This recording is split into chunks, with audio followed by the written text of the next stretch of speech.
تو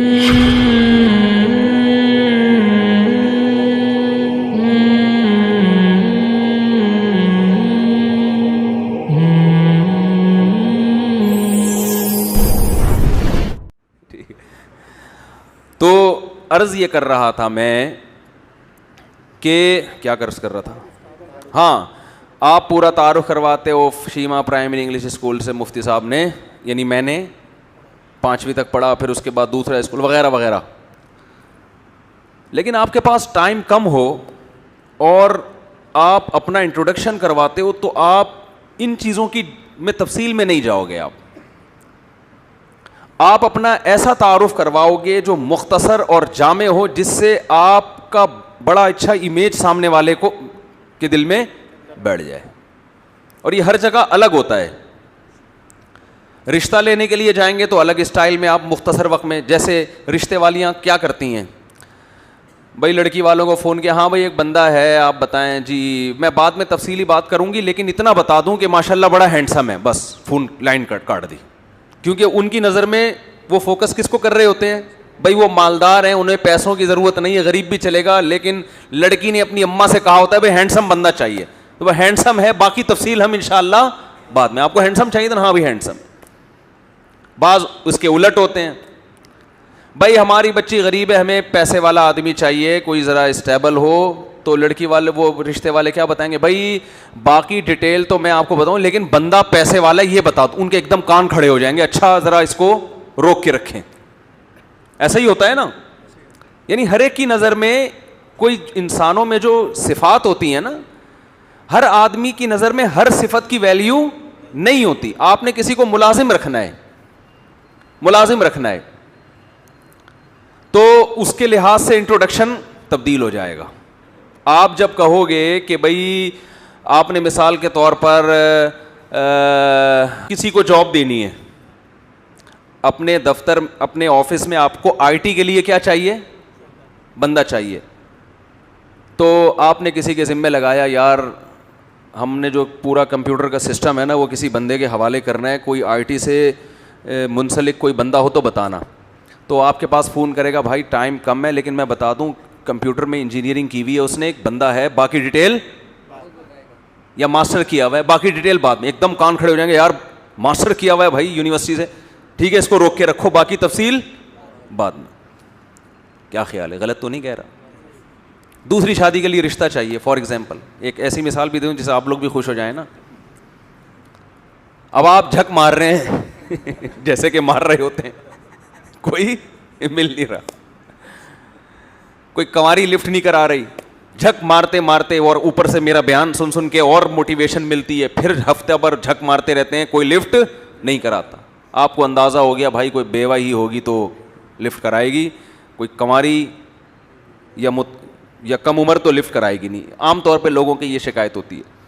اچانک فون آیا رشتے والی کا، بھائی باقی ڈیٹیل تو بعد میں بتاؤں گی، ایک بیوہ ہے. ایک دم آپ خوشی سے، چلو محلے میں کوئی تو بیوہ ہوئی، ایک دم خوشی سے کھلکھلا اٹھیں گے نا، یا بیوہ ہے، امید ہے.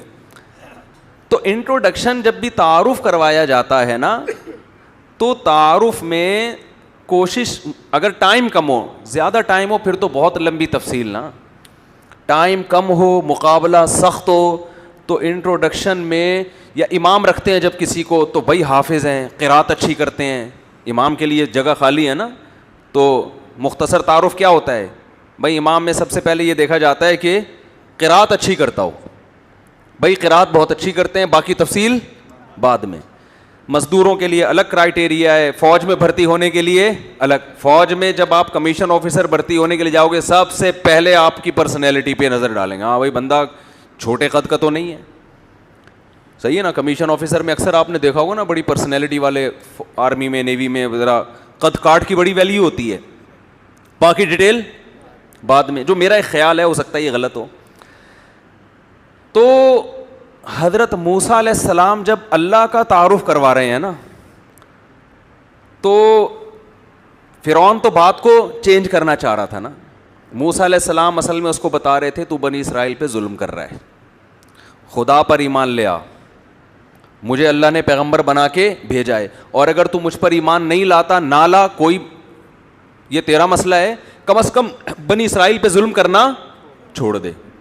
تو اصل جو موسیٰ علیہ السلام فوکس کر رہے تھے وہ کس کو کر رہے تھے کہ بنی اسرائیل کو اس ظلم کی چکی سے نکالنا ہے, کیونکہ بنی اسرائیل کی طرف بھیجا گیا نا آپ کو پیغمبر بنا کے. حضرت موسیٰ ساری دنیا کے سارے انسانوں کی طرف تو بھیجے نہیں گئے, اصل مقصد تھا بنی اسرائیل کو فرعون کے ظلم سے نکالنا. اب چونکہ درمیان میں اللہ بھی آ گیا, اللہ کا تذکرہ بھی آ گیا, تو حضرت موسیٰ کو پتا تھا اللہ کے خوف کے بغیر یہ آدمی یہ کام کرے گا نہیں. تو فرعون نے فوراً درمیان میں سوال کیا, فمر ربکما یا موسیٰ, رب تو اے موسیٰ میں ہوں, تم کس رب کی بات کر رہے ہو. ایسے موقع پہ حضرت موسیٰ کے پاس حضرت موسیٰ نے جو انٹروڈکشن کروایا اس صفت کو ہائی لائٹ کیا ہے جو اس موقع پر سب سے امپورٹنٹ تھی. ایک ایسا جملہ کہا جس سے خدا کا وجود بھی ثابت ہو رہا ہے کہ تو نہیں ہے, تیرے علاوہ کوئی اور ہے, اور وہ ہے, اس کا انکار نہیں کر سکتے, اور ایسا ہے کہ اس کے احسانات میں بھی تو ڈوبا ہوا ہے اور بڑا طاقتور بھی ہے, نہیں مانے گا تو تجھے ہلاک کر دے گا. تو ایسی صفت کو بیان کیا, احسن کل شیء خلقہ ثم ہدا, میں اس خدا کی بات کر رہا ہوں جس نے ہر چیز کو بہترین انداز سے بنایا, بنا کے چھوڑا نہیں, پھر اسے اس کی فطرت پہ نیچر پہ چلا بھی دیا. دیکھو آپ کسی کمپنی کو دیکھتے ہیں چل رہی ہے, ہر کام ہو رہا ہے وہاں, یا کسی دفتر میں آپ جاتے ہیں آپ دیکھتے ہیں کہ مینیجر صاحب بھی کرسی پہ بیٹھے ہوئے ہیں اور سارے ملازمین کام کر رہے ہیں, جو جس چیز کی فیکٹری ہے وہ کام اس میں ہو رہا ہے بڑے تمیز سے, یا اس کی اسکول کی مثال لے لیں, سب کچھ سیٹ چل رہا ہے.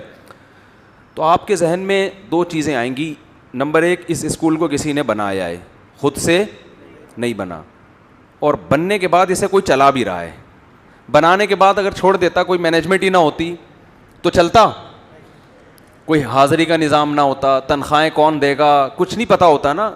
کوئی مینجمنٹ چاہیے ہوتی ہے جو اس کو رن کرے, اس ادارے کو چلائے. خود سے ادارے نہیں چلتے, بنانے کے لیے بھی چاہیے اور چلانے کے لیے بھی چاہیے, یہ دونوں کام آٹومیٹیکلی نہیں ہوتے. حضرت موسیٰ فرعون سے کہہ رہے ہیں یہ کائنات بن بھی خود نہیں سکتی اور چل بھی خود نہیں سکتی. اس کائنات کی ایک ایک چیز کو جس نے بنایا اور بنانے کے بعد اس کو سیدھے راستے پہ چلا دیا. سیدھا ہر چیز کا الگ ہوتا ہے سیدھا راستہ, نیچر کے راستے پر. میں اس رب کی بات کر رہا ہوں. ایسا زبردست انٹروڈکشن ہے نا خدا کا, اس کا جواب کسی ایتھیس کے پاس, خدا کا انکار کرنے والے کے پاس, کسی کافر کے پاس اس سوال کا جواب نہیں ہے کہ بنی کیسے اور چل کیسے رہی ہے نیچر پہ. چلنا کسے کہتے ہیں, بننا کسے کہتے ہیں. ہم اس مخلوق کو دیکھتے ہیں, اس کائنات میں انسان کو دیکھتے ہیں نا. قرآن کہہ رہے ہیں وفی انفسکم, ماں کے پیٹ میں آنکھ بن رہی ہے, ناک بن رہی ہے, کان بن رہے ہیں, دماغ بن رہا ہے, دل, ہر چیز بنتی چلی جا رہی ہے. بچہ پیدا ہوتا ہے اور ماں کی چھاتیوں میں دودھ بن رہا ہے. یہ ہے احسن کل شیء خلقہ, ہر چیز کو صرف پیدا نہیں کیا, بہترین انداز سے پیدا کیا ہے. احسن, احسان کہتے ہیں ایکسیلنسی پیدا کرنا کسی چیز میں, ایسا بہترین پیدا کیا کہ اس سے بہتر ہو سکتا نہیں ہے. اور پھر ثم ہدا کا مطلب پیدا کر کے پھر اسے اس کی نیچر پہ چلا بھی دیا. بچہ پیدا ہوتا ہے, اسے پتا ہوتا ہے کہ دودھ مجھے کہاں سے ملے گا, کیسے میرے حلق میں اترے گا, اسے اس کی نیچر پہ چلا دیا. جانور کا بچہ, بکری کا بچہ دیکھیں ماں کے پیٹ میں ہے, بکری کے پیٹ میں ہوتا ہے نا, جیسے ہی پیدا ہوا یہ تو پیدا کر دیا بہترین انداز سے, وہی گھاس پھوس کھا رہی ہے, اس سے ایک اور بکری پیدا ہو گئی ہے. بھائی عجیب بات ہے یا نہیں. بکری گھاس چرتی ہے, کھاتی ہے, جب اس کو حمل ٹھہرتا ہے اسی گھاس سے بکری کے پیٹ میں بچے کی آنکھ, بچے کی ناک, بچے کے کان, بچے کا سر, بچے کے کھر, یہ بکری کے بچے کے بنتے ہیں کہ نہیں بنتے؟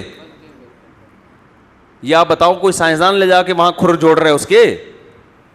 گھاس کھا کیا رہی ہے؟ گھاس کھا رہی ہے. پانی پی رہی ہے, گھاس کھا رہی ہے. پانی پی رہی ہے, گھاس کھا رہی ہے. کیا عجیب انداز ہے بھائی. احسن کل شیء خلق, اس سے زیادہ بہتر انداز سے دنیا میں کوئی کسی چیز کو بنا سکتا ہے؟ آپ سائنسدانوں کے پاس لے کے جاؤ, یہ گھاس ہے, اس سے بکری کا بچہ بنا کے دکھا, بنا سکتا ہے بھائی؟ کبھی بھی نہیں بنائے گا. وہ کہے گا بھائی اللہ بھی تو ایسے نہیں بنا رہا نا, اللہ تو بکری کے پیٹ میں بنا رہا ہے نا, تو بھائی تو وہ مشین بنا دے بکری کی طرح جس کے پیٹ میں یہ بچے بننا شروع ہو جائیں. اس مشین کو گھاس ڈالو, صحیح ہے نا, اور وہاں سے دودھ بننا شروع ہو اور بکری کا بچہ بننا شروع ہو جائے. یہ ہے احسن کل شیء خلقہ, ہر چیز کو بہترین انداز سے بنایا. اور اللہ کہتے ہیں بنا کے چھوڑا نہیں ہے, ثم ہدا, پھر اسے گائیڈ کر دیا. ہدا کا مطلب انگلش میں گائیڈنس, اسے گائیڈ بھی کیا ہے کہ اب تو نے کرنا کیا ہے. ادھر بکری کا بچہ پیدا ہوا, دنیا میں آتے ہی ابھی کھڑا نہیں ہوا جا رہا, لیکن ماں کے وہ دودھ تلاش کر رہا ہوتا ہے. وہ اسے کس نے بتایا بھائی تجھے اب اس دودھ کی ضرورت ہے, ایسے تلاش کر رہا ہوگا, کمبخت سے کھڑا نہیں ہوا جاتا, پھر گرتا ہے, پھر اٹھتا ہے, تلاش کر رہا ہے کہاں ہے بھائی, اماں کہاں ہے میری. اماں بھی ملے گی تو اماں کی اسپیسیفک اسی جگہ پہ جا کے منہ مارے گا جہاں سے اس کو دودھ ملے, اور کیسے شوق سے پھر دودھ پینا شروع کرتا ہے. یہ ہے ہدا کہ گائیڈ بھی کر رہا ہے. مرغی کو اس خدا نے پیدا کیا, یہ ہے احسن کل شیء خلقہ, بہترین انداز سے پیدا کیا. ثم ہدا کا مطلب کیا ہے, جیسے ہی انڈے دیتی ہے, جب ایک خاص مقدار میں انڈے جمع ہوتے ہیں, اس نے کسی دوسری مرغی کو نہ بھی دیکھا ہو, آپ نے اس کو بالکل الگ پالا ہو, لیکن یہ انڈے تلاش, یہ کڑک ہونے شروع ہو جاتی ہے, اس کو یہ احساس ہوتا ہے کہ مجھے انڈے چاہیے جن پر میں نے بیٹھنا ہے.